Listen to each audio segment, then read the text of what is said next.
All right, I could talk to these guys all day, but we have to move on to the fourth quarter, which is a very important part of our talk, which is diversity in the game and kind of what it teaches you.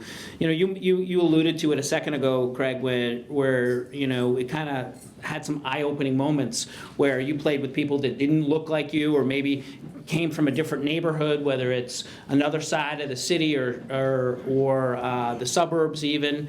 But you know, in general, you know, how important, you know, is diversity not only in the game but teaching you about life? You know, obviously it greatly affected your brother-in-law, but you know, really everybody in this room, the game is touched and affected in different ways. Yeah, you know, my first real exposure to non-inner city basketball happened when I was 12 years old, and the fact that I can remember it shows you how powerful it was.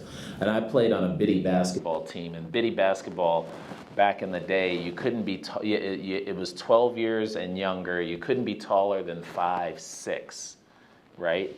And the baskets were lowered to 8 feet, and the ball was smaller than a women's ball, but it was bigger than one of those kids' balls. And I played on a team on the west side that had Isaiah Thomas on it. It had Mark Aguirre, Glenn Rivers played biddy basketball. And our coach, who was one of my first coaches, took us to a place outside of Chicago called Highwood, Illinois. And it was my first time out of the city of Chicago, ever.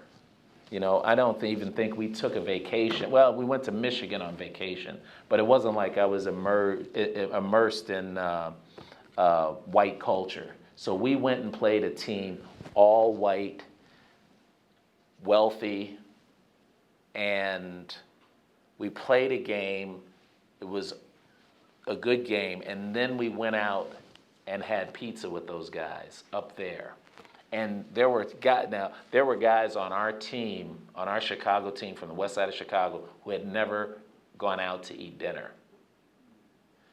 And I just think about how powerful that was, because and I'm telling you, I was 12 years old, and I remember those guys asking us questions about our hair, our schools, the color of our skin, and we were doing the same thing. And you talking about, there was so much laughter and joy in that room, and it just makes you think, man, if we could just bottle this up and ship it out to the rest of the world, we'd be in a better place.